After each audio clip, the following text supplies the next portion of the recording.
Om Shanti. Good morning. 11 फरवरी 2022। मीठे मीठे बाबा की मीठी मीठी मुरली का मीठा मीठा मनन हम सब फरिश्ते मिलकर बाप दादा के साथ करते हैं। बाप दादा संदली पर बैठे हैं और हम सब फरिश्ते बाप दादा के सामने बैठे हैं। बाबा दृष्टि दे रहे हैं और वरदानों से भरपूर कर रहे हैं। बाबा बोले, आज की मुरली से क्या शिक्षाएं ली? मीठे बाबा, आज तो आपने हमें बहुत प्यारी प्यारी शिक्षाएं दी। बाबा, आज आपने कहा, मीठे बच्चे, माया की बीमारी से छूटने के लिए ज्ञान और योग का एप्पल सेब रोज खाते रहो। दुनिया में भी कहते हैं, अगर डॉक्टर से बचना है ना तो एक सेब रोज खाओ तो आपका शरीर बिल्कुल ठीक रहेगा। और यहां जो हमें 63 जन्मों की बीमारी लगी है, उस बीमारी से छूटने के लिए, कौन सी बीमारी? माया की बीमारी। कौन सी माया? जो ये 5 विकार, काम, क्रोध, लोभ, मोह, अहंकार, ये तो 5 ही हैं। फिर इनके बाल बच्चे, ईर्ष्या, द्वेष, अशांति, कितनी चीजें हैं। तो ये माया की बीमारी से छूटने के लिए आए बाबा ने कितनी अच्छी हमें चीज बताई कि बच्चे, ज्ञान और योग का रोज एक एप्पल खाओ। तो सवेरे अमृत वेले उठते ही पहला एप्पल अमृत वेले खाओ।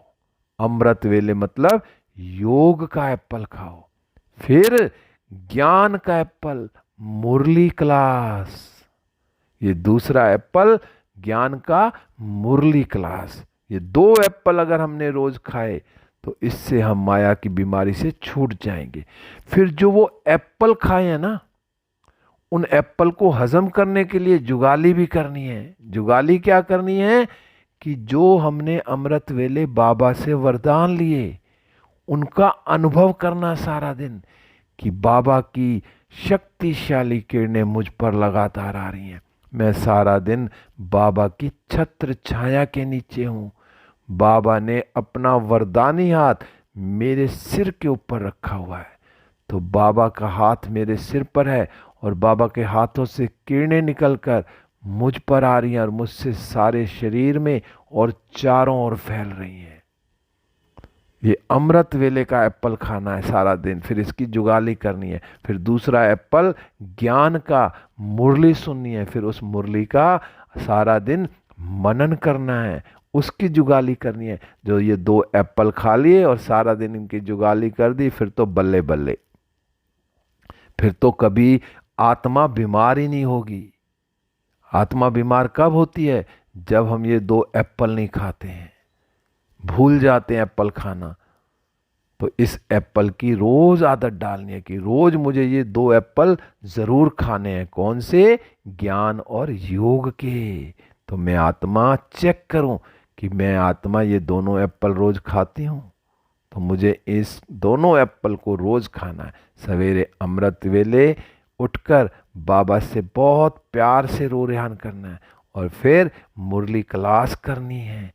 और फिर जो दोनों चीजें मुझे मिलेंगी और वो सारा दिन उनका मनन करना है।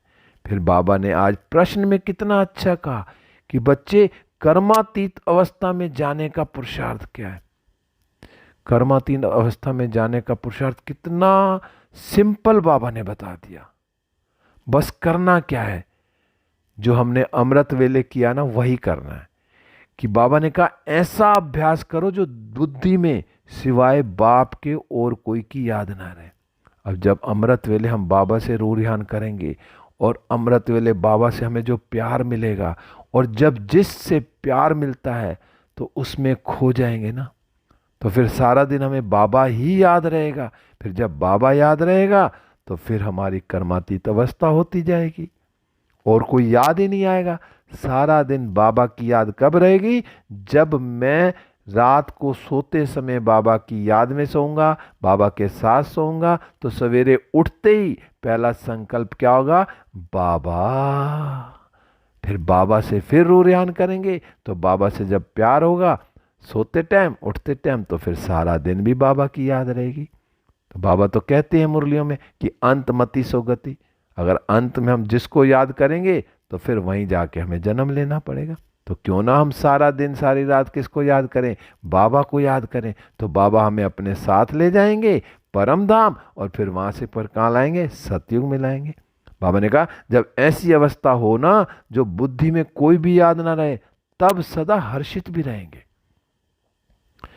जब बुद्धि में इधर उधर की बातें याद आती है ना, और नेगेटिव बातें, फिर आदमी की खुशी गायब हो जाती है, हर्षित भी नहीं रहता। तो हर्षित कब रहेंगे, जब हम सारा दिन बाबा की याद में रहेंगे। जब हर्षित भी रहेंगे तो फिर हमारी अवस्था भी कर्मातीत हो जाएगी। एक दूसरे से कैसे बाबा लिंक जोड़ते हैं कि सबसे पहले तो हमें बाबा को याद करना है। जब बाबा को याद करेंगे तो सदा हर्षित रहेंगे, सदा हर्षित रहेंगे तो हमारी अवस्था कर्मातीत हो जाएगी।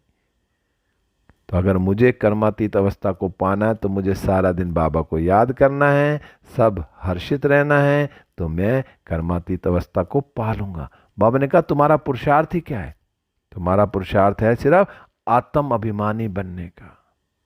बस आत्म अभिमानी बनना है तो करना क्या है, मैं आत्मा हूं, सामने वाले को आत्मा देखना है, आत्मा से बात करेंगे तो हमें खुशी होगी। और आत्मा आत्मा कौन, भाई भाई।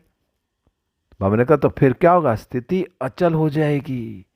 सारा दिन प्रैक्टिस में यही रहेगा कि मैं आत्मा हूं, शिव बाबा को याद कर रहा हूं, हर्षित रहूंगा, और आत्मा आत्मा खुद को भी आत्मा समझूंगा, सामने भी आत्मा देखूंगा, आत्मा से बात कर रहा हूं, तो खुशी में रहूंगा मैं। तो खुशी का आधार भी क्या है कि हम एक बाबा की याद में रहें, और एक भी किसी को भी देखें तो भ्रुकुटी में चमकता हुआ सितारा देखें। फिर बाबा ने आज गीत चलाया, तुम ही हो माता पिता तुम ही हो, ओम शांति। बाबा ने कहा ये जो गीत है ना, तुम ही हो माता, ये यथार्थ है। क्योंकि जो सारी सृष्टि का रचयिता है ना, और फिर जिन द्वारा रचना करते हो, उसको ही तो माता पिता कहा जाएगा। एक शिव बाबा निराकार ब्रह्मा तन में आकर हम बच्चों को अडॉप्ट करते हैं, तो फिर हम कौन हो गए, हम ब्रह्मा कुमार कुमारियां। बाबा ने कहा रचता कोई भी साकार व आकार को नहीं कहा जाता, रचता तो एक कौन है, निराकार। निराकार शिव बाबा को ही कहा जाता है। बाबा ने कहा ये जो समझ है ना, अब तुम बच्चों को ही मिली है, क्योंकि शिव बाबा ब्रह्मा तन में आकर हम बच्चों को अडॉप्ट करते हैं। बाबा ने कहा ये जो समझ है ना, तुम बच्चों को ही आई है, सिर्फ गाते नहीं हो, तुम्हें समझ भी आई है। बाबा ने कहा भक्तों की बुद्धि में सिर्फ यही रहता है कि बस हम भक्ति करनी है। अब किसकी करनी है, क्यों करनी है, किस लिए करनी है, कुछ पता नहीं है। भक्ति तो अगर करनी भी है ना, तो बाबा ने आज कहा कि भक्ति एक की करनी है। एक किसकी, भगवान की करनी है। और जिसको हम क्या कहते हैं, माता पिता कहते हैं ना। तो क्यों, माता पिता ही हमें, माता पिता से क्या मिलेगा, वर्षा मिलेगा। तो मैं आत्मा जो है भक्ति कर रही हूं, भक्ति का फल ही क्या है, ज्ञान है। जब मैं एक शिव बाबा की भक्ति करती हूँ तो उस भक्ति का फल ज्ञान मिलता है। और ज्ञान क्या है, दिन, और भक्ति क्या है, रात। तो बाबा ने आज शास्त्रों में के बारे में बताया कि शास्त्रों में तो क्या क्या लिखा है, कृष्ण पक्ष और शुक्ल पक्ष। बाबा ने कहा फिर दुनिया वाले कहते हैं कि जब तुम शास्त्रों को मानते नहीं हो तो शास्त्रों के शब्द क्यों लेते हो। बाबा ने कहा कुछ तो उनको उदाहरण देना पड़ेगा ना, कुछ तो वर्णन करना पड़ेगा ना। क्योंकि प्रदर्शनी में भी हमने चित्र तो बनाए ना, हनुमान के, गणेश के, तो समझाने के लिए दिखाना तो पड़ता ही है ना। हमने कहा जो बातें रॉन्ग है वह वर्णन कर, फिर राइट क्या है ये तो समझ जाना पड़ेगा ना। जो गलत बातें हैं वो भी उनको बतानी पड़ेंगी, जो राइट है वो भी उनको बतानी पड़ेंगी, जब भी तो उनकी समझ में आएगा, दुनिया वालों की समझ। जो परम पिता परमात्मा है ना, परलोक में निवास करते हैं। ब्रह्मा विष्णु शंकर कहाँ करते हैं, जैसे ही ब्रह्मा विष्णु शंकर का नाम लिया तो कहाँ याद आएगा, सूक्ष्म वतन में जाएंगे। बाबा ने कहा फर्स्ट सेकंड फिर थर्ड फ्लोर। बाबा ने कहा अब मुख्य बात है, बाप को भूले हैं। अब जो मुख्य बात है ना, वो बाप को भूल गए हैं, और बाप आकर उलाना देते हैं। आज स्वयं भगवान आकर उलाना दे रहे हैं, कहने तुमने हमारी कितनी गलानी की है। भगवान स्वयं कह रहा है कि तुमने हमारी कितनी गलानी करी है, उलाना दे रहे हैं भगवान। तो इस उलाने को अब खत्म करना है। हमने कहा बाप जो सर्व को सदगति देने वाला है, उनकी फिर सर्व ने बैठ गलानी की है। जो भगवान सर्व को सदगति देते हैं और उन्हीं की गलानी कर रहे हैं। भगवान वाच है ना, यदा यदा ही धर्म से। फिर बाबा ने कहा कि भारतवासी अपने धर्म की ग्लानि करते हैं, कहते हैं ईश्वर सर्वव्यापी है। क्या सब में ईश्वर है? बाबा पूछ रहे हैं कि क्या क्या सब में ईश्वर है?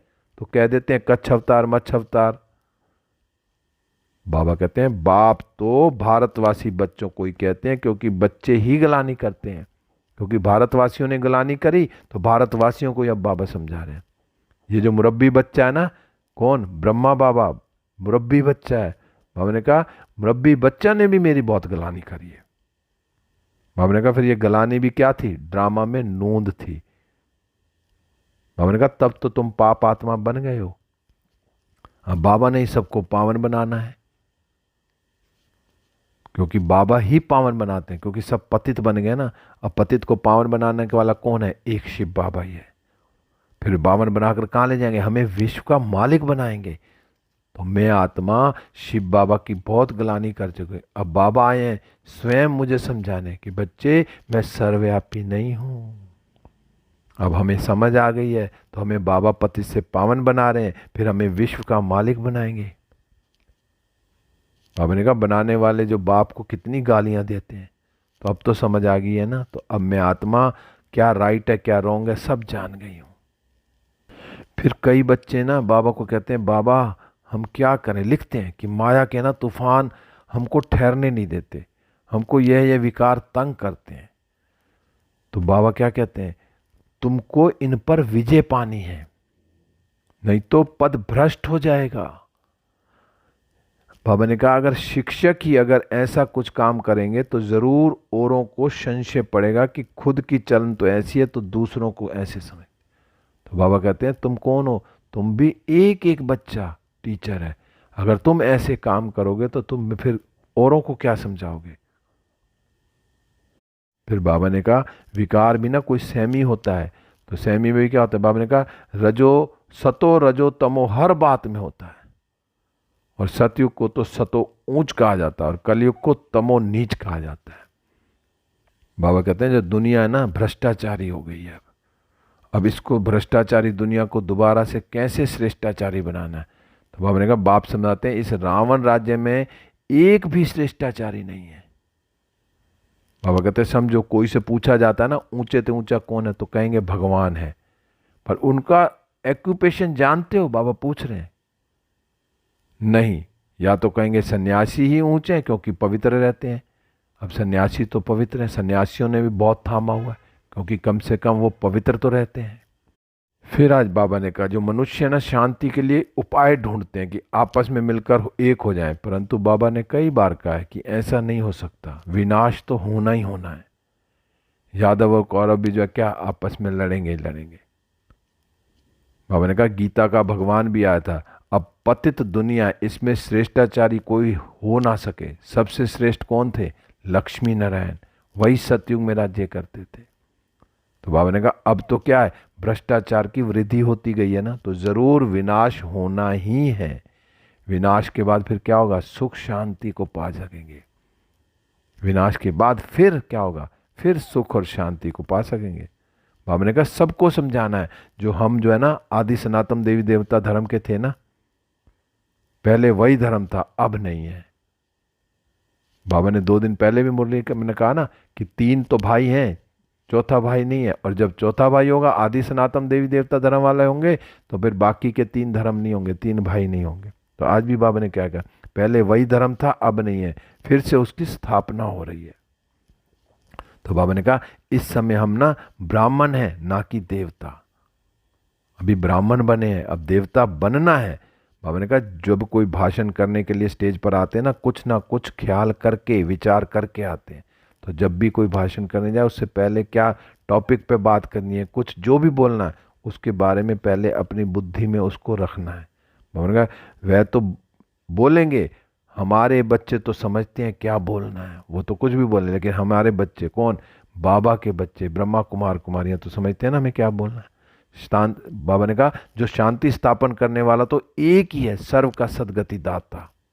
बाप एक ही है, वही लिबरेटर है, और वह क्या है? यह समय ही है सबको वापस ले जाने का। अब शिव बाबा हम सबको वापस ले जाएंगे, विनाश तो होना ही है, बाबा ने कह दिया। फिर बाबा आज बच्चों से पूछ रहे हैं कि बच्चों तुम सतयुग में चलने के लायक समझते हो अपने आप को? रावण पर विजय पाई है? ये बाबा पूछ रहे हैं। कहते हैं बाबा विजय पाने के लिए तो पुरुषार्थ कर रहे हैं। मीठे बाबा आप हमसे हमारे पास आए हो, हमें इस संगम पर मिले हो, हमसे ही तो पुरुषार्थ करा रहे हैं। हमें कोई आपने बताया कि बच्चे तुम कहाँ पड़े हो, मैं तुम्हें ले जाऊंगा, थोड़ा पुरुषार्थ करो। आपने ही आकर हमें बताया कि पुरुषार्थ करना, कैसे करना, क्या करना, सब कुछ तो आपने बताया बाबा। बाबा ने कहा हाथ तो सब उठा देते हैं, लज्जा आती है, क्योंकि लज्जा आती है ना। अब कोई जब बाबा पूछते हैं ना कौन कौन लक्ष्मी नारायण बनेगा, सब हाथ उठाए, नहीं उठाते तो फिर बाबा कहते हैं कम से कम हाथ तो उठाओ। बाबा भी किसी तरफ से नहीं छोड़ते। और फिर बाबा कहते हैं हाथ तो सब उठा लेते हैं, क्यों उठाते हैं? नहीं उठाएंगे तो कहेंगे लज्जा आती है ना, इसलिए उठा लेते हैं। बाबा कहते हैं अपनी शक्ल तो देखो कि तुम कितना पुरुषार्थ कर रहे हो, कितना समय बाबा को याद करते हो। जब बाबा को याद करेंगे, पुरुषार्थ करेंगे, तो ही तो लक्ष्मी नारायण बनेंगे। बाबा ने कहा ऐसी अवस्था चाहिए जो अंत में कोई भी याद ना आए। फिर बाबा ने आज पहली वाली बात कर दी कि मेरी याद कैसी है, कोई भी याद ना आए, अंत में कोई भी याद ना आए। तब तो कहते हैं बाबा कहते हैं अंत मति सो गति। अगर अंत में कोई और याद आ गया तो फिर गड़बड़ हो जाएगी। बाबा ने कहा कर्मातीत अवस्था के समीप जा सकेंगे अगर अंत तक बाबा ही याद होगा। और बाबा ने कहा सदा हर्षित भी तब रहेंगे जब दूसरों की सेवा करेंगे। अगर सदा खुश रहना है तो हमने क्या करनी है? दूसरों की सेवा करनी है, लेकिन कैसे? श्रीमत पर। फिर बाबा ने कहा अगर सदा हर्षित रहने के लिए क्या करना? आत्म अभिमानी बनना है। हम आत्मा भाई भाई हैं, ये दृष्टि पक्की कर लेनी है, खुद भी आत्मा और सामने वाले को भी आत्मा देखना। बाबा ने कहा रूहानी सोशल वर्कर बनना, आत्मा को ज्ञान का इंजेक्शन लगाना। तो मैं आत्मा कितना इंजेक्शन लगाती हूँ औरों को ज्ञान का। जो बाबा ने मुझे ज्ञान दिया मैं वो दूसरों को सुनाती हूँ। सबकी रूहानी सेवा करनी है कि मैं आत्मा हूँ, सामने वाली भी आत्मा है, सबको रूह देख के उनको बाबा का परिचय देना। फिर आज बाबा ने वरदान में कहा सहज पुरुषार्थी भव। अब कितना आसान कर दिया बाबा ने, सहज पुरुषार्थी कैसे बनेंगे? बाबा ने कहा संतुष्टता के आधार पर दुआएं देने और लेने वाले सहज पुरुषार्थी भव। आज बाबा ने कहा जो सर्व की दुआएं उन्हें मिलती हैं, किन्हों को? जो स्वयं भी संतुष्ट रहकर सबको संतुष्ट करते हैं। कि मैं आत्मा, पहले तो सबसे पहले मैं खुद संतुष्ट हूं, और जब मैं संतुष्ट हूं तो मैं दूसरों को भी संतुष्ट करूंगी, लेकिन संतुष्ट करना है श्रीमत पर। यह सबसे पहले ध्यान रखना कि मैं जिस आत्मा को भी संतुष्ट करने जा रही हूं, क्या वो श्रीमत के हिसाब से ही है ना? मुझे श्रीमत से हटकर संतुष्ट नहीं करना। जब मैं संतुष्ट हूं, सामने वाली आत्मा को संतुष्ट कर रही हूं, तो ये सबसे बड़ी दुआएं हैं। बाबा ने कहा जहां संतुष्टता है ना वहां दुआएं हैं ही हैं। बाबा ने फिर कहा कि अगर यदि सर्व गुण धारण करने या सर्व शक्तियों को कंट्रोल करने में मेहनत लगती हो ना, कई बच्चे कहते हैं ना कि बाबा हमसे योग नहीं होता, हमसे ये नहीं होता, बड़ी मेहनत करनी पड़ती है। तो बाबा ने आज उसके लिए बड़ा सिंपल तरीका बताया है। बाबा ने कहा अगर सारे गुण धारण करने या सारी शक्तियों को कंट्रोल करने में मेहनत लगती है ना, तो उसके लिए तुम सब कुछ छोड़ दो, बस एक काम करना शुरू कर दो कि सिर्फ अमृत वेले से रात तक ना दुआएं देनी है और दुआएं लेनी है।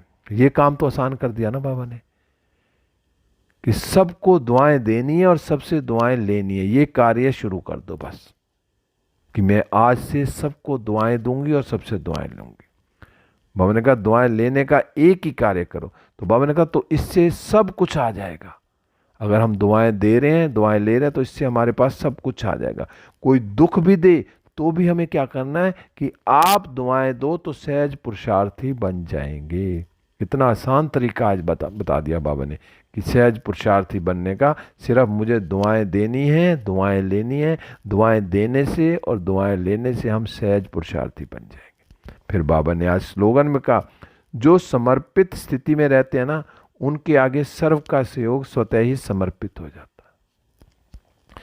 अब मैं आत्मा पहले से ही समर्पित हूं, तो कोई भी कैसी भी परिस्थिति हो, मुझे हर एक के साथ जी बाबा जी आत्मा, जितना मैं अपने आप को सब के साथ मिक्स करके चलूंगी, जी हाँ जी, तो जितना मैं सहयोग दूंगी तो उतना मुझे स्वतः ही सहयोग मिलेगा, सहयोग भी समर्पित हो जाएगा। तो बस मैं सबके साथ मिल के रहूं तो मुझे औरों से भी सहयोग, जब मैं औरों को सहयोग दूंगी तो मुझे वो भी सहयोग देंगे। फिर आज मातेश्वरी जी के महावाक्य हैं जिनका हेडिंग है, मनुष्य आत्मा अपनी पूरी कमाई अनुसार भविष्य प्रारब्ध भोगता है। मम्मा ने कहा देखो, जो बहुत मनुष्य ऐसे समझते हैं कि हमारे जना पूर्व जन्मों की अच्छी कमाई से अभी यह ज्ञान प्राप्त हुआ है, पर मम्मा ने कहा परंतु ऐसी बात है नहीं। मम्मा ने आज साफ क्लियर कर दिया कि ये नहीं समझना कि जो हमारे पूर्व जन्म है तो उससे हमें ज्ञान प्राप्त हुआ है। मम्मा ने साफ कहा नहीं, पूर्व जन्म का जो अच्छा फल है ना वह तो हम जानते हैं, कल्प का चक्कर फिरता रहता है, सतो रजो तमो बदली होता रहता है, हमने कहा सब जानते हैं।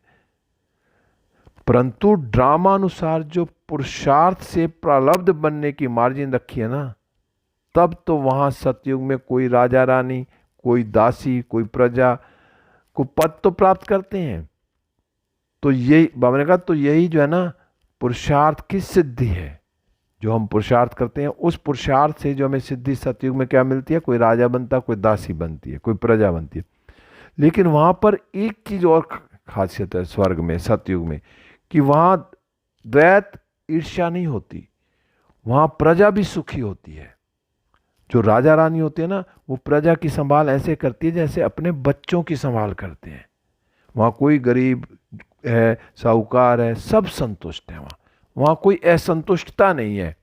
जैसे यहाँ कलयुग में सब असंतुष्ट है ना, अमीर भी और गरीब भी सब असंतुष्ट है। लेकिन बाबा ने कहा जो सतयुग में ना वहाँ कितना राजा रानी, बच्चे, साहूकार, गरीब सब संतुष्ट है। मैंने कहा इस एक जन्म के पुरुषार्थ से 21 पीढ़ियों के लिए सुख भोगते हैं। जो एक जन्म ये संगम का है, इस पे जो हम पुरुषार्थ कर रहे हैं, जितना हम पुरुषार्थ करेंगे उस पुरुषार्थ के अनुसार हम 21 पीढ़ी के लिए सुख भोगेंगे। हमने कहा यह है अविनाशी कमाई, जो इस अविनाशी कमाई से, अविनाशी ज्ञान से अविनाशी पद मिलता है। हम अभी सतयुगी दुनिया में जा रहे हैं, ये प्रैक्टिकल खेल चल रहा है। अब जितना जो पुरुषार्थ करेगा संगम पर उस हिसाब से वो सतयुग में पद पाएगा, और ये खेल चल रहा है। मम्मा ने कहा ये कोई छूमंतर की बात नहीं है, जो पुरुषार्थ करेगा संगम पर वही सतयुग में जाएगा, वही पद पाएगा उस हिसाब से। ओम शांति। अब हम सब विश्व ग्लोब पर बाप दादा की किरणें मुझ फरिश्ते पर, मुझसे विश्व की 800 करोड़ आत्माओं पर, प्रकृति के 5 तत्वों पर, 9 ग्रहों पर, पशु पक्षी जीव जंतु पेड़ पौधों सब पर जा रही, सब के सब सतों प्रधान होते जा रहे हैं। और मैं फरिश्ता बाबा के साथ सारे विश्व का चक्कर लगाते हुए सूक्ष्म वतन में बाबा से दृष्टि लेते हुए, वरदानों से भरपूर होते हुए वापस इस देह रूपी मंदिर में हूँ। ओम शांति, ओम शांति, ओम शांति।